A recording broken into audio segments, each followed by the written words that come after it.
Alhamdulillah alladzi bi ni'matihi tatimmus shalihat asyhadu an la ilaha illallah wa asyhadu anna Muhammadan abduhu wa rasuluhu la nabiyya ba'da ma ba'du. Bapak Ibu yang dirahmati Allah, kita lanjutkan kajian Sirah Nabawiyah.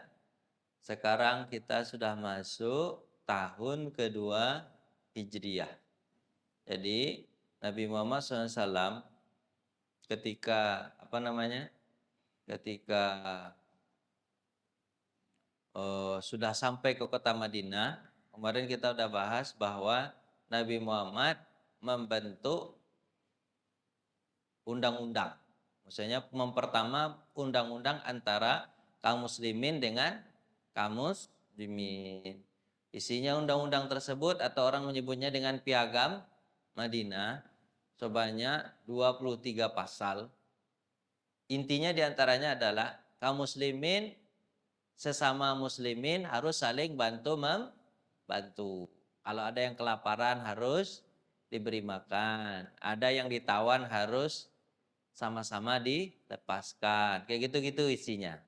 Terus ada juga piagam Madinah itu dengan orang-orang selain muslim. Berarti untuk seluruh kota Madinah, baik muslim maupun non-muslim. Itu ada sekitar 26 pasal. Isinya itu intinya adalah kalau nanti menyerang, orang diserang kota Madinah ini, maka sama-sama harus dibela, baik muslim maupun non muslim, mempertahankan tanah air. Nah, itulah bahasanya itu, pertahanan. Pokoknya itu. Terus orang Yahudi, orang Nasrani, orang segala macam itu mereka memenuhi kebutuhan mereka sendiri. Orang Islam juga memenuhi kebutuhan Islam sendiri. Tapi hidup berdampingan. Saling menghormati agama. Itu isinya intinya Pak. Kemarin kita udah bahas. Sudah aman begitu kaum muslimin. Ternyata nih Pak.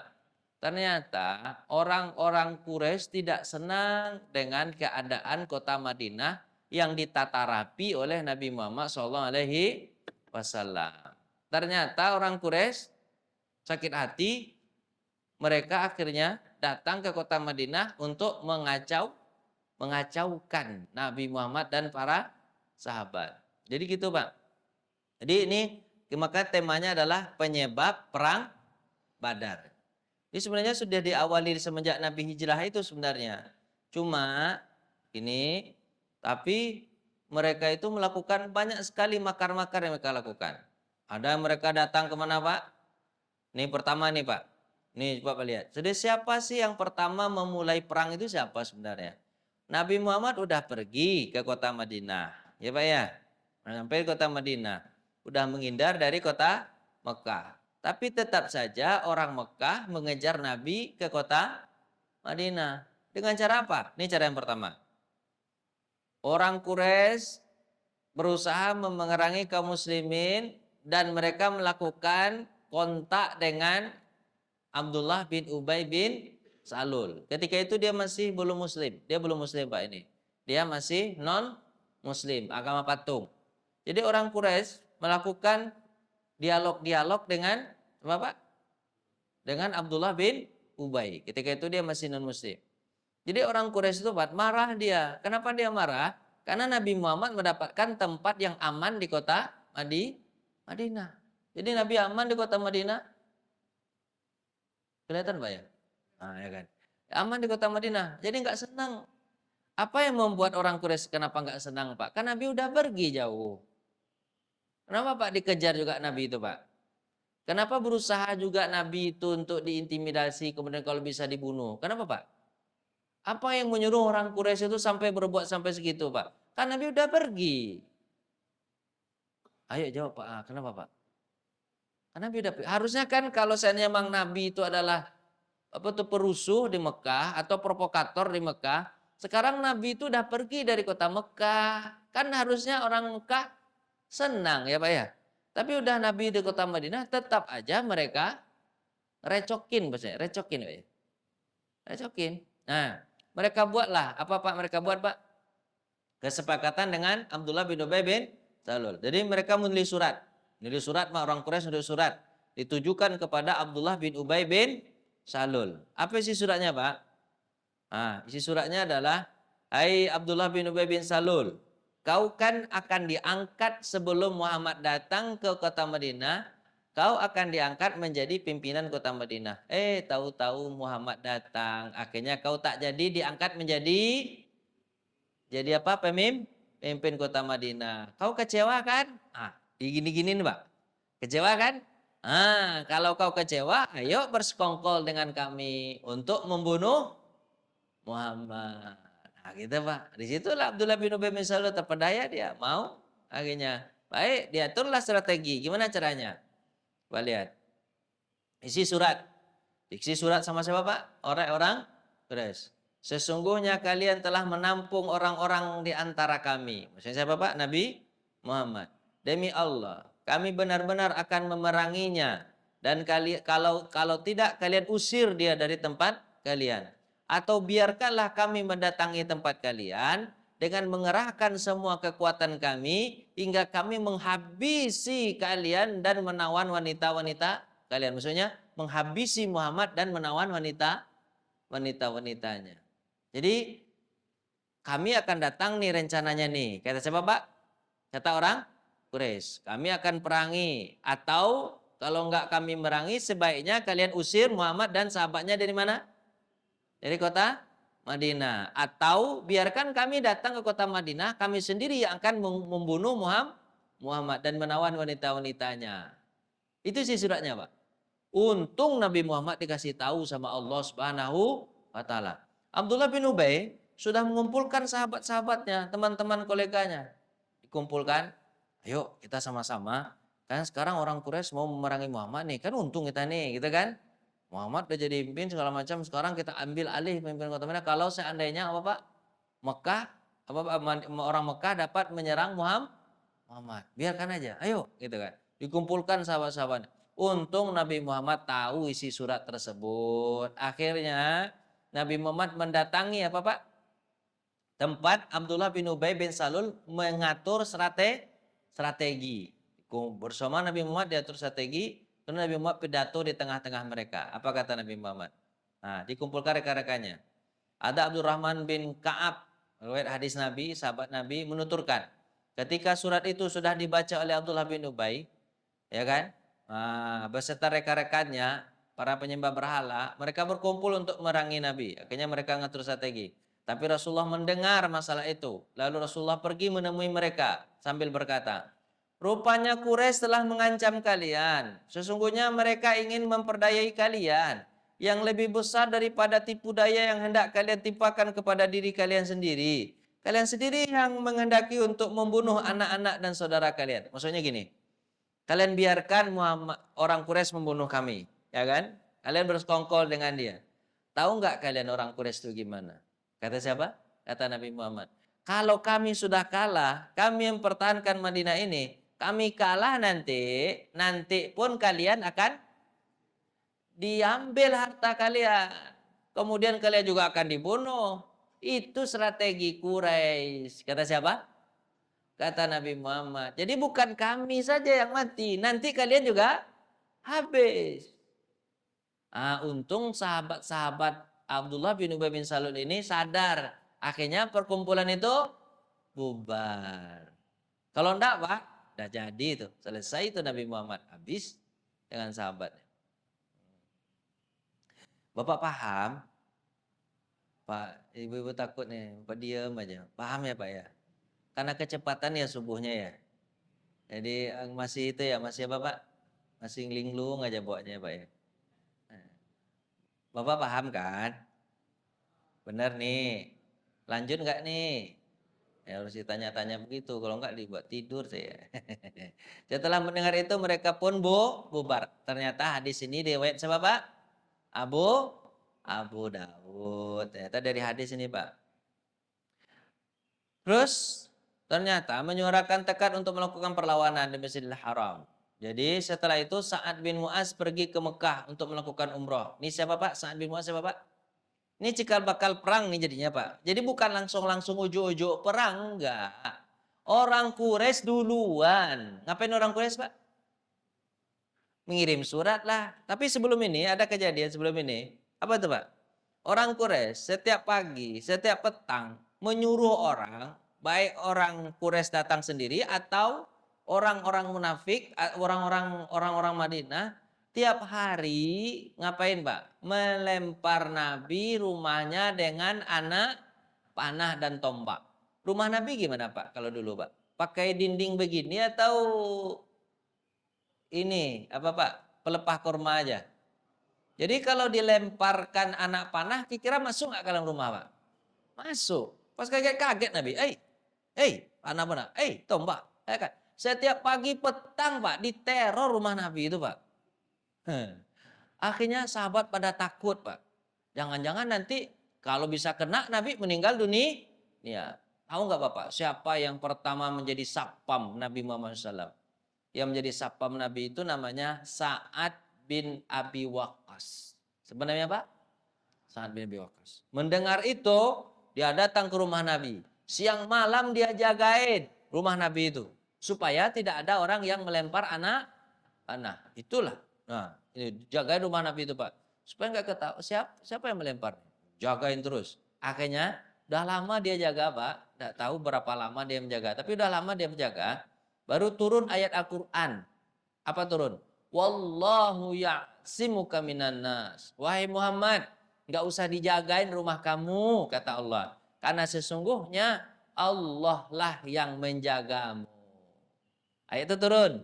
Muhammad nggak usah dijagain sama sahabat. Suruh aja pulang. Karena yang menjaga kamu siapa? Allah. Kata siapa Pak? Kata Allah. Baru Nabi Muhammad memanggil Sa'ad. Sa'ad, pulanglah. Ayat ini sudah turun. Tapi sebelum pulang, Nabi Muhammad mendoakan Sa'ad. Apa doanya Pak? Ya Allah, kalau dia memanah, tepatkan panahannya. Kalau dia berdoa, kabulkan doanya. Jadi dua itu keutamaan Sa'ad Pak. Kalau dia panah, pasti kena. Nggak mungkin nggak kena. Sa'ad itu pernah satu kali di perang Uhud itu Pak. Habis anak panahnya. Nabi mengatakan apa? Panah Sa'ad. Nggak ada lagi anak panahnya ya Rasulullah. Pakai ranting ini. Ada ranting Pak. Kan ranting itu belok-belok Pak ya. Pakai ranting ini. Panah pakai ini. Sa'ad karena disuruh dipanahnya Pak. Ternyata ranting bisa membunuh. Bapak bisa nggak? Ranting kayu habis itu Bapak apain? Jadikan anak panah. Kira-kira bisa membunuh nggak Pak? Anak gini-gini lah lari dia kan. Tapi bisa hebatnya. Itu sehebatnya Sa'ad Pak. Ranting kayu bisa membunuh musuh. Itu hebatnya Sa'ad. Jadi Sa'ad kalau memanah, makanya Bapak belajar menembak itu pada saat itu. Pandai dia menembak. Ada hebat nembak. Terus kalau dia berdoa, doa gimana Pak? Pasti dikabulkan Allah. Pernah satu kali, Sa'ad bin Abi Waqqas ini, dia disuruh sama Nabi jagain harta Baitul Mal. Berarti bendahara negara nih Pak ya. Jagain. Datang orang Yahudi. Apa kata Yahudi? Ini duit bersama kan? Ini duit negara kan? Berarti duit bersama. Jadi kami ambil terserah kami. Karena ini duit bersama. Diambilnya Pak. Diambilnya Pak. Sama orang Yahudi. Apa kata Sa'ad? Baiklah ambil aja lah. Karena dia sendiri. Nggak mungkin dia bisa melarang orang banyak kan? Baiklah ambil dah. Aku berdoa kepada Allah. Berdoa nih. Oh, orang Yahudi takut. Nah, jangan berdoa. Jangan berdoa. Yaudah. Ditaruh. Jadi, nggak jadi diambil. Orang Yahudi pun tahu kalau saat berdoa pasti selesai. Oh, itu hebatnya Sa'ad. Bapak berani nggak begitu, Pak? Ada orang, sedoa nih. Ada orang, Pak, takut orang atau malah diambilnya lagi? Diambil. Kalau Sa'ad takut orang, Pak. Suatu kali pernah. Saat ini jadi gubernur di Syam. Di Syam itu Syria. Dia jadi gubernur di Syria pada masa Umar bin Khattab. Terus ada satu orang, ketika Umar bin Khattab datang ke Syria, satu orang ini Pak MPO. MPO Pak tahu? MPO? Oh, Pak. Mencari perhatian orang. Apa, Pak? Menjilat kepada Umar bin Khattab. Orang Syam itu menjilat. Dijelek-jelekkannya siapa Pak? Sa'ad bin Abi. Sa'ad itu begini begitu, dia nggak ngurusin kami semua, gitulah. Dikadukannya kepada Umar bin Khattab. Terus di depan orang ramai lagi. Kata Sa'ad, kau jatuhkan wibawaku di depan orang ramai. Padahal selama ini aku perintah kalian dengan baik. Baiklah kalau begitu, aku berdoa kepada Allah. Ya Allah, tolong panjangkan umurnya. Karena dia menjatuhkan wibawa Sa'ad kan. Ya Allah, panjangkan umurnya. Bagus nggak Pak doa begitu Pak? Bagus kan? Tapi doa yang kedua yang nggak bagus. Apa itu Pak? Panjangkan umurnya dan tampakkan kehinaannya. Dia menghina aku sekarang, kemudian dia menjatuhkan nyawaku sekarang, tampakkan juga kejatuhan dia. Apa yang terjadi Pak? Orang itu ternyata umurnya panjang Pak, panjang umurnya. Tahu nggak Bapak apa yang dikerjakannya ketika dia sudah tua Pak? Apa Pak? Dia duduk di tepi dia apa? Di mana? Di persimpangan jalan. Setiap anak, kemudian dia orangnya tiga doa saat lupa saya. Ya Allah panjangkan umurnya, kemudian susahkan hidupnya karena dia menyusahkan aku. Maksudnya dia miskinkan. Kemudian tampakkan kehinaannya seperti dia menghina aku. Ternyata betul Pak. Orang itu panjang umurnya. Habis apa Pak? Kemudian dia miskin. Panjang miskin Bapak mau nggak? Umur panjang tapi miskin, susah hidup. Mau nggak? Jawablah, mau nggak? Nggak mau kan? Ini kalau kita umur panjang lebih baik kaya kan? Ini enggak, panjang umur tapi hidup susah. Yang satu lagi Pak, luar biasa. Apa itu Pak? Udahlah dia susah hidup, udah tua, nggak tahu diri, duduk di persimpangan jalan, lewat anak gadis yang cantik, dia bilang apa Pak? Sweet, sweet, sweet, godain kita dong. Kata orang, apa orang tua nih? Kata orang kan. Apa orang tua sweet-sweet? Udahlah miskin, tua, sweet-sweet lagi. Itu menghinakan diri gak Pak? Menghinakan diri. Terus orang bertanya, Pak tua, kenapa kau begini? Sadarlah Pak tua, kata orang. Apa kata dia? Bagaimana aku terhadap doa saat aku dulu menghina dia di depan orang ramai. Di depan Umar bin Khattab. Sekarang dia berdoa kepadaku, doanya sudah kena kepadaku. Apa doanya Pak? Panjangkan umurnya, susahkan hidupnya, habis itu nampakkan kehinaannya. Ternyata kabul doa saat itu. Jadi makanya Bapak nanti kalau ketemu sama Saat minta doa yang baik-baik. Ada teman Bapak namanya Saat? Enggak ada. Kalau ada minta tolong sama dia, doakan saya. Sangat luar biasa itu keutamaan. Kenapa dia diberikan keutamaan itu? Karena dia adalah sapam rumah Nabi Muhammad SAW.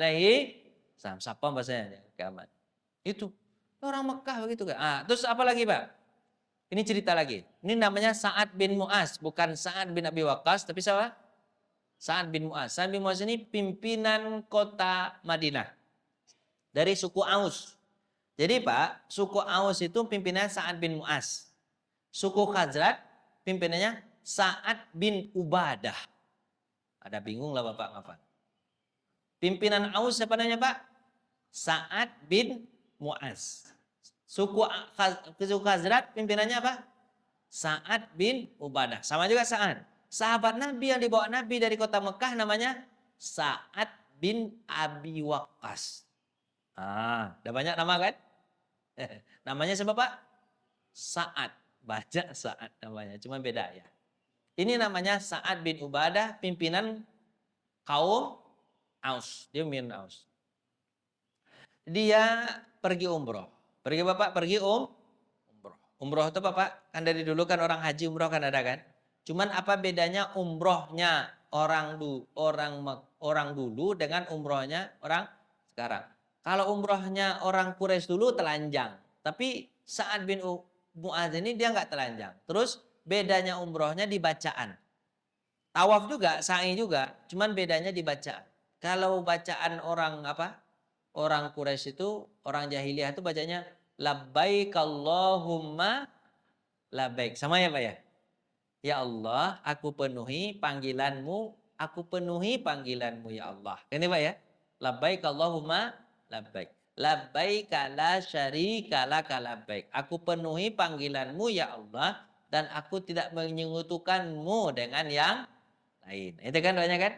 Labbaik la syarika laka labbaik. Innal hamda, segala pujian, wa ni'mata, segala bentuk kenikmatan. Innal hamda wa ni'mata laka wal mulk, itu adalah milikmu, kau adalah raja. Laka wal mulk. Ayolah Pak, lanjut Pak. Ayolah, belajar. Labbaik Allahumma labbaik, labbaik la syarika lak, innal hamda wa ni'mata lakal mulk la syarika lak. La syarika, aku tidak menyekutukan, mungkin itu terakhir. Kalau orang Quraisy ditambah sama dia. Illa syarikan huwalak. Ditambah sama dia. Kecuali yang boleh disekutukan denganmu. Kalau agama Islam kan sampai apa Pak? La syarikalak. Tidak ada sekutu bagimu. Tidak ada tandingan bagimu kan itu. Tapi kalau orang Quraisy ditambah apa? Apa tambahnya Pak? Illa syarikan huwalak. Pakai bahasa Arab juga Pak ya orang Quraisy. Berarti orang Quraisy baik-baik Pak ya. Orang Arab jangan semua yang bahasa Arab Bapak begalan baik aja Pak ya. Nanti orang Arab ngomong nanti Bapak bilang amin, amin, amin apa? Kita ngomong kata dia. Kita kan kalau ada bahasa Arab dah amin aja Pak. Jadi ditambah sama orang Quraisy, apa tambahnya Pak? Illa syarikan wala. Kecuali yang dibolehkan sekutu untukmu. Maksudnya siapa Pak? Patung Pak? Patung. Jadi berarti orang Quraisy itu tahu Allah adalah Tuhan yang besar. Sementara Allah ini mempunyai sekutu-sekutu Tuhan-Tuhan kecil. Berupa siapa? Patung-patung. Bedanya itu. Sementara kita menisab enggak. Allah itu langsung berdoa kepada Allah. Tidak perlu ada sekutu bagi Allah. Ternyata Sa'ad bin Mu'adz ini, dia talbiyahnya sampai la syarikalak. Tidak ada sekutu bagimu. Didengar sama Abu Jahal. Ini kok talbiyahnya enggak ada illa syarikan huwalak ya. Ini kayaknya orang Islam ini. Sa'ad bin Mu'adz. Dia tahu ini pimpinan suku Aus. Ini sudah muslim. Dihalangilah oleh Abu Jahal. Bukankah engkau tawaf di Mekah dengan aman? Namun kalian justru melindungi orang-orang yang keluar agamanya. Bahkan kalian bertekad hendak membantu dan menolong mereka. Demi Allah, seandainya engkau tidak bersama Abu Sofwan, maksudnya Sofwan Umayyah bin Khalaf, tentu engkau tidak akan bisa kembali dan keluargamu dalam keadaan selamat. Jadi ditangkap sama Abu Jahal, cegah sama Abu Jahal, kemudian dipukul sama Abu Jahal. Siapa yang pukul Pak? Sa'ad bin. Dia tawaf, habis itu karena muslim dimarahin sama Abu Jahal. Datanglah Sofwan bin, siapa Pak? Abu Sofwan namanya Umayyah bin Khalaf. Siapa Umayyah itu Pak? Umayyah itu tuannya Bilal. Pak ingat siapa Umayyah Pak namanya Pak? Tuannya Bilal. Yang menyiksa Bilal itu Umayyah bin Khalaf. Siapa namanya Pak? Umayyah bin Khalaf. Orang kaya tuh Pak. Orang kaya deh Umayyah bin Khalaf. Dia itu Umayyah ini berteman dengan Sa'ad bin Mu'adz. Orang Madinah itu. Pimpinan kota Madinah. Bikin Aus. Jadi berteman nih. Biasakan Pak ya. Berteman kan. Ini kepala suku. Situ juga kepala suku. Berteman Sa'ad bin Mu'adz. Berteman dengan siapa Pak? Umayyah bin Khalaf. Teman dia. Dia berteman. Terus ketika Abu Jahal memukul Sa'ad bin Mu'adz, datanglah Umayyah bin Khalaf. Jangan dipukul, ini temanku. Kata siapa Pak? Kata Umayyah. Ini temanku, jangan dipukul. Kan berarti Umayyah berteman juga nggak dengan Abu Jahal Pak? Iyalah sekampung dia, ya kan? Jangan pukul, ini temanku. Apa kata Abu Jahal? Nggak tahu kau, dia ini muslim.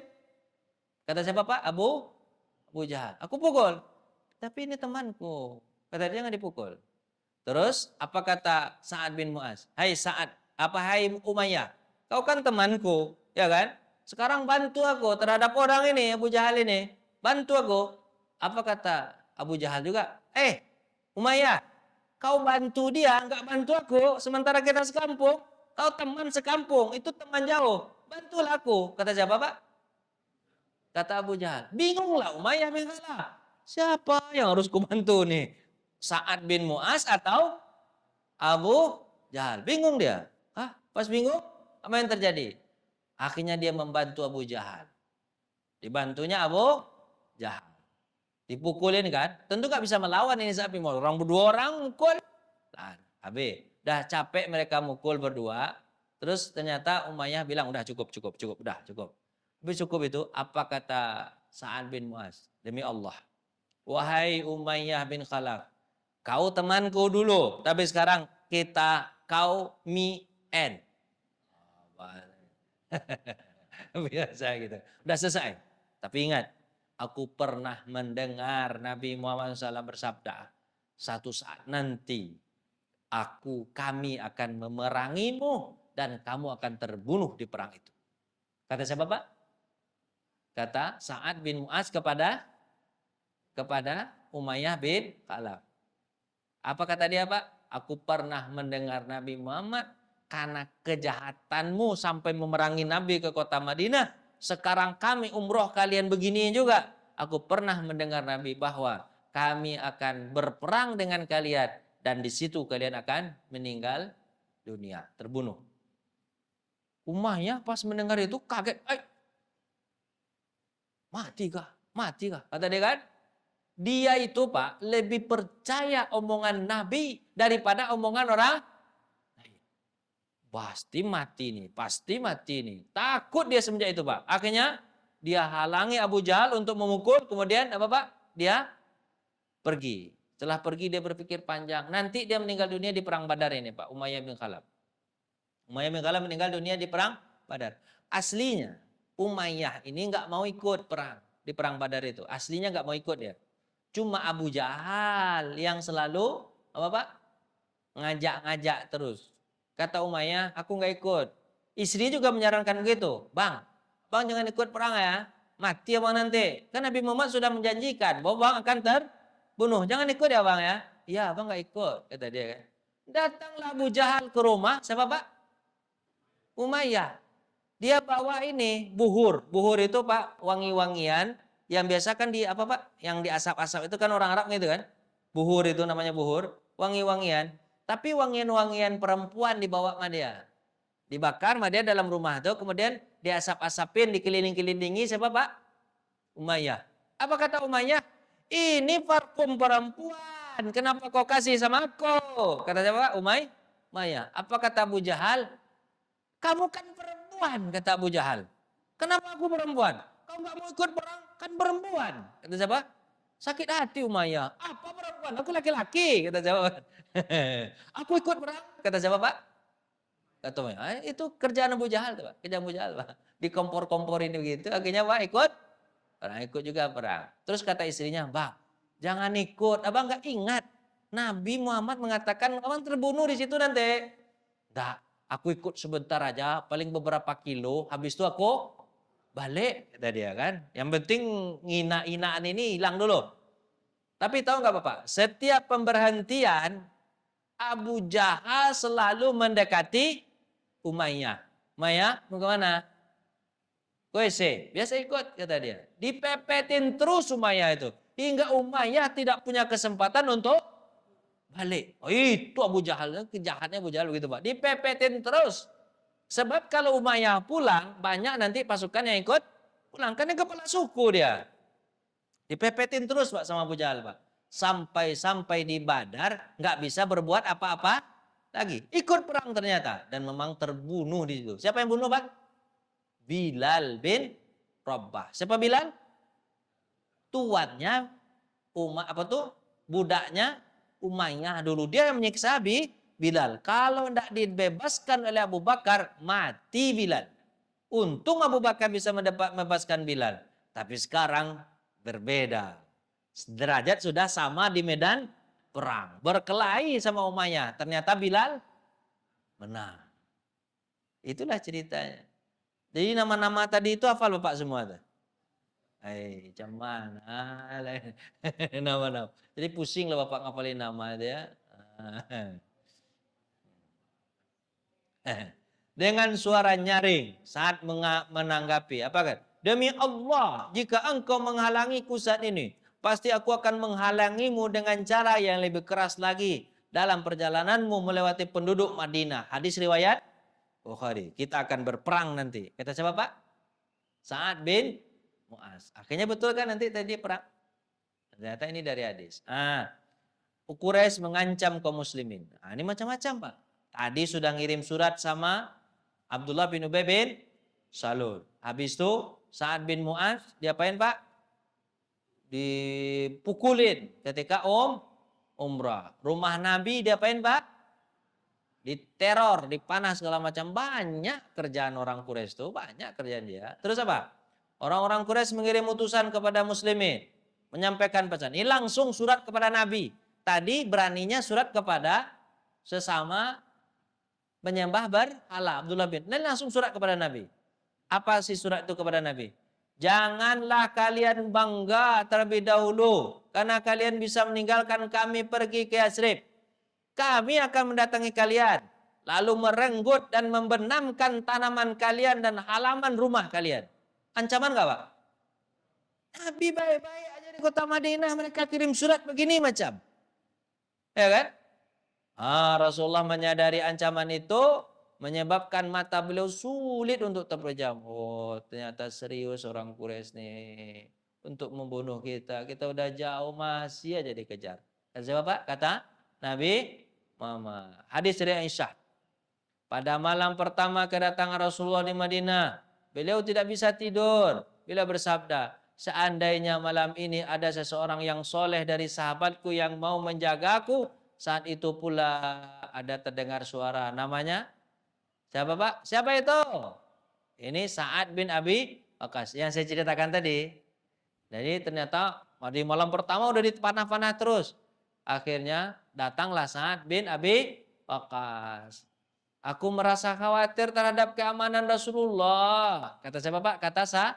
Karena dipanah terus. Aku datang dengan maksud untuk menjaga engkau ya Rasulullah. Beliau langsung mendoakannya Pak Sa'ad. Setelah itu beliau bisa tidur. Apa doanya kepada Sa'ad, Kak? Ya Allah, tepatkan anak panahnya dan kabulkan segala doanya. Suatu malam ketika Rasulullah sedang dijaga, sebuah ayat turun. Apa ayatnya, Pak? Wallahu ya'simuka minan nas. Surat apa, Pak? Al-Maidah ayat 67. Rasulullah menyuruh Sa'ad bin Abi Waqqas untuk balik ke rumahnya. Itu cerita tadi yang sudah saya ceritakan. Akhirnya Allah, karena orang-orang Quraisy begitu semangatnya untuk memerangi Nabi, akhirnya Allah memberikan izin kepada Nabi untuk melawan. Bapak, ini ini yang jarang diceritakan. Dikira orang Nabi Muhammad yang mulai perang. Yang memulai apa, Pak? Perang. Tapi sebenarnya kenyataannya siapa, Pak? Quraisy. Udah nggak tahan Allah, baru Allah kasih, Allah yang nggak tahan. Siapa, Pak? Udah sakit, dia nggak tahan Allah jadinya kan, orang nabinya digituin. Apa yang kata Allah? Perang Muhammad. Begitu lagi diizinkan sama Allah. Sebelum itu Nabi Muhammad boleh nggak mengangkat senjata, Pak? Nggak boleh. Berapa lama Nabi Muhammad sabar itu, Pak? Dari semenjak di Mekah, disiksa, di segala macam, Nabi Muhammad nggak lawan. Sampai di kota Madinah, beberapa tahun tidak lawan. Baru Allah izinkan perangi Muhammad. Karena mereka sudah keterlaluan. Begitu, Pak. Dalam kondisi adanya ancaman terhadap kaum muslimin, Allah menurunkan ayat untuk mengizinkan kaum muslimin berperang. Yang berarti tidak bersifat wajib perangnya. Apa ayatnya, Pak? Surah apa, Pak? Surah Al-Hajj. Ayat berapa, Pak? 39. Jadi kalau Pak baca semua surat ini turun, indahnya baca sirah ini sebenarnya. Cuman kan kalau dibaca tafsir semua lama habis waktu jadinya. Kita ambil aja cuplikan kecilnya, Pak ya. Padahal ayatnya panjang kan ini, surah Al-Hajj ayat 39 aja ambil.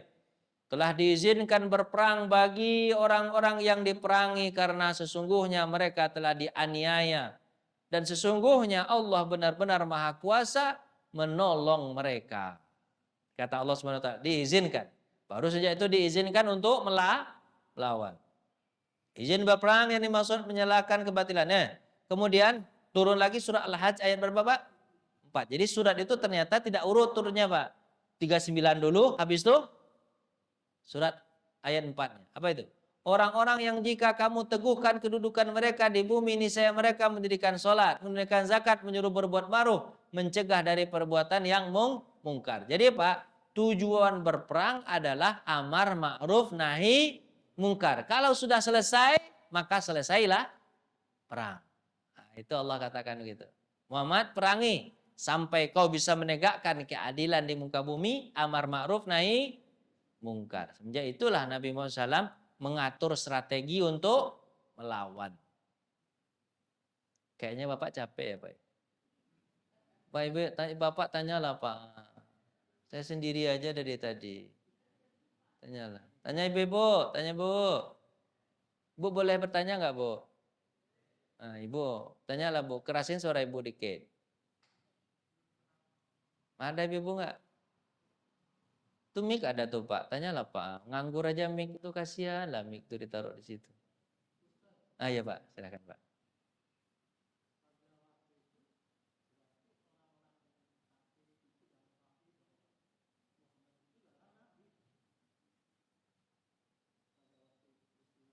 Iya.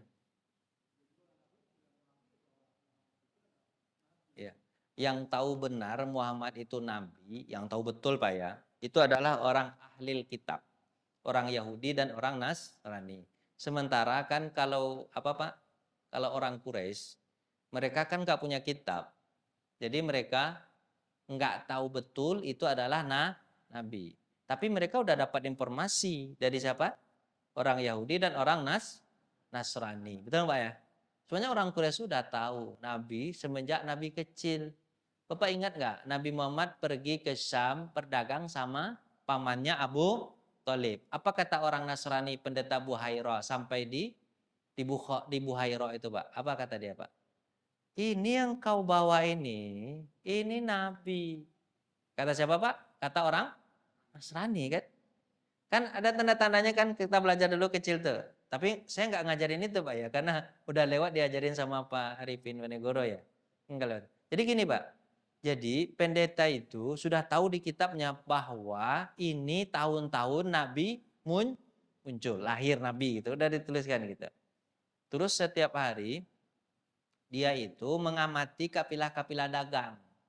Kalau ada kelompok-kelompok dagang diamati sama dia kan, diamati. Terus dia kaget melihat ada sekelompok orang dari Mekah dinaungi oleh awan. Padahal panas. Ternyata mereka yang jalan nggak kepanasan. Awan berjalan juga ikut sama dia. Gitu kan? Terus dia melihat juga batu-batu di sekeliling itu mengucapkan salam. Assalamualaikum Nabi. Cuman orang lain nggak tahu. Pendeta itu tahu karena di kitabnya. Dipanggil lah kelompok pedagang itu. Sini. Apa? Makan, duduk makan. Sengaja dia membuat pintunya rendah. Pintunya Bapak? Rendah. Dia perhatikan setiap orang masuk.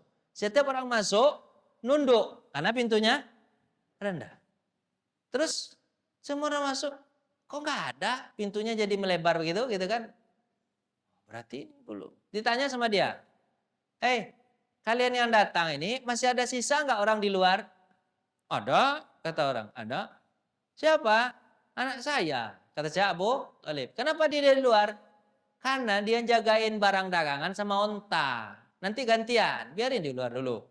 Kata pendeta Buera, enggak. Dia masuk semua. Nanti ada nih, apa?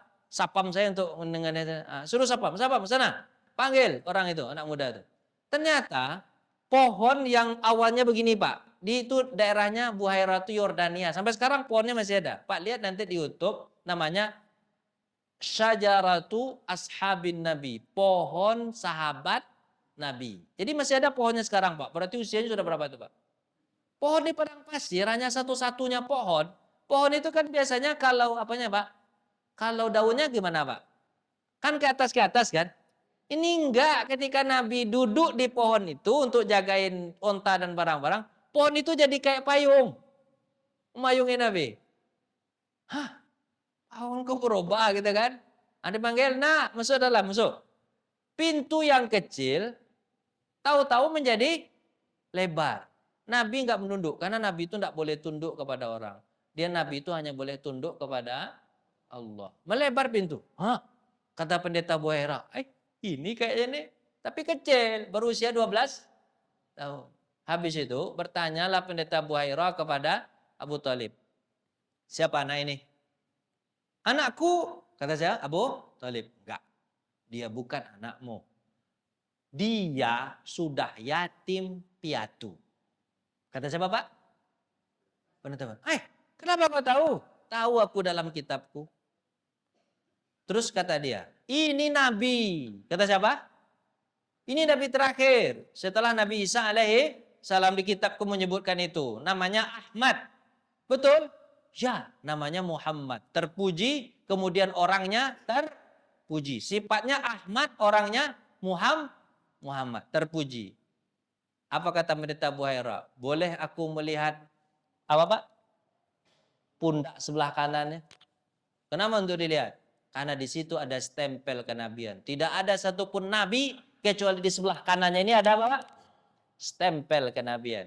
Karena Abu Thalib nggak pernah lihat itu. Kenapa nggak pernah lihat? Nabi Muhammad kan kalau mandi nutup apa? Nutup diri. Jadi Nabi Muhammad nggak suka buka-buka baju, nggak suka. Jadi Abu Thalib nggak tahu. Ternyata dibuka, ternyata betul Pak, ada stempel saya. Rasulullah. Apa tulisnya Pak?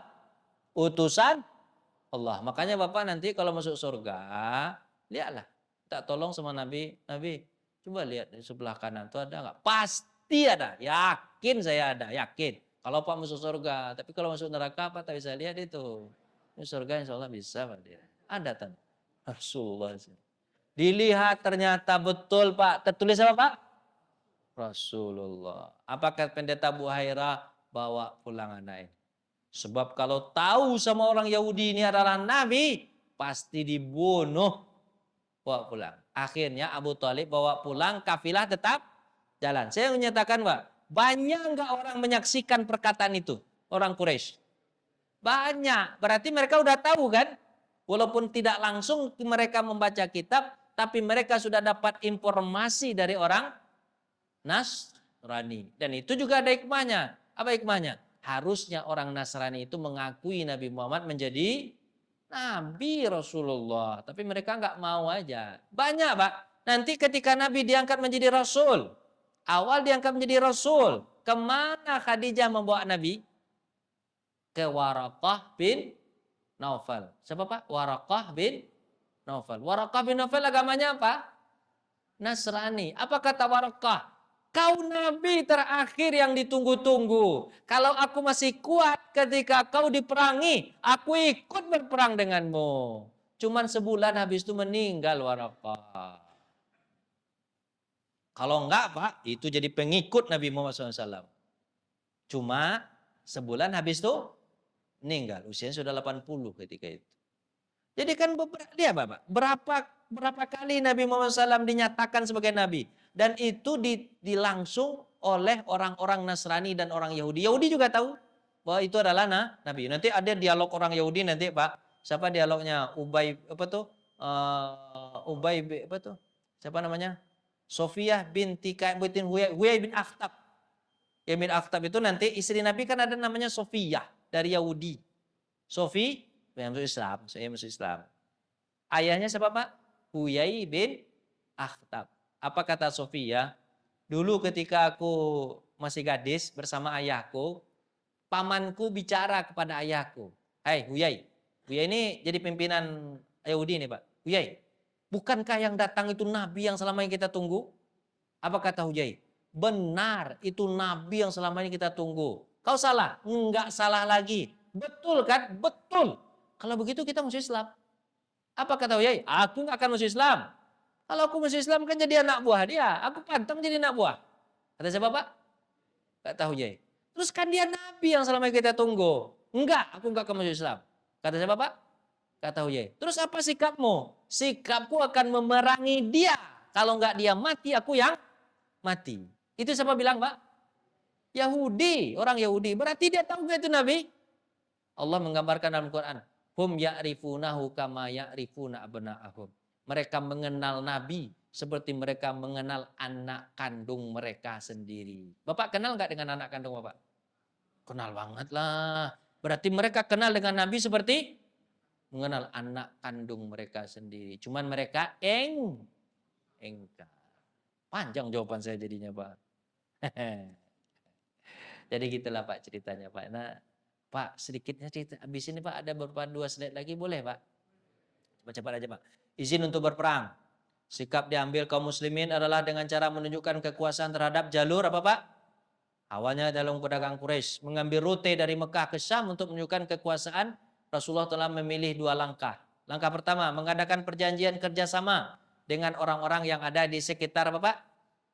Sekitar Madinah dan jalur dagang. Itu jangka pertama, itu strategi Nabi. Kemudian strategi yang kedua Pak, Nabi mengirim kelompok-kelompok sahabat untuk apa Pak?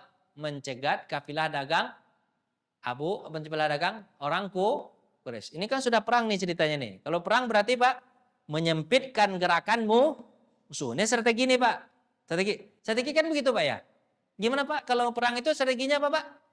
Mengamankan daerah sekitar supaya orang tidak menyerang kita. Bikin apa Pak Nabi Pak?